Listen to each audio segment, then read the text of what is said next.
नमस्कार, मी doctor Reshma Rajbhoi, gynaecologist and IVF consultant, Satara.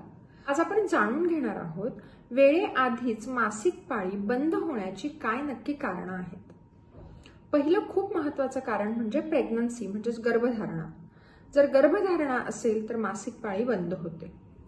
त्याच्यानंतर दुसरा खूप महत्त्वाचा मुद्दा म्हणजे हार्मोनल इम्बॅलन्स म्हणजे संप्रेरकातील बदल, जसं की थायरॉइड डिस्फंक्शन असेल, हायपोथायरॉइडिझम किंवा हायपरथायरॉइडिझमशी निगडीत जर संतुलन असेल हॉर्मोन्सचं तरी सुद्धा मासिक पाळी बंद होते।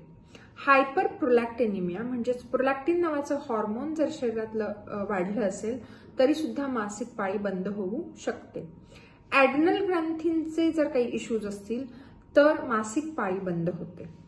आणि जर आपण बाहेरचे फॅक्टर्स बघितलं की जसं की ओरल कॉन्ट्रासेप्टिव्ह किंवा ओरल हॉर्मोन्स काही सुरू असतील किंवा स्टिरॉइड्स सुरू असतील काही ट्रीटमेंटसाठी, तर अशा पेशंट्समध्ये मासिक पाळी बंद होते। खूप महत्त्वाचं म्हणजे ॲशरमन सिंड्रोम। याच्यामध्ये गर्भाशयाचं जे अंतस्तर असतं त्याच्यामध्ये जाळी तयार होते, ते चिपकलेलं असतं आणि मग हॉर्मोन्स नॉर्मल असून सुद्धा इथे आपल्याला पाळी येत नाही। आणि म्हणून जर मासिक पाळी बंद झाली असेल वेळेआधीच तर नक्कीच तुमच्या गायनेकोलॉजिस्टना भेटा आणि योग्य निदान करणं खूप गरजेचं आहे। धन्यवाद।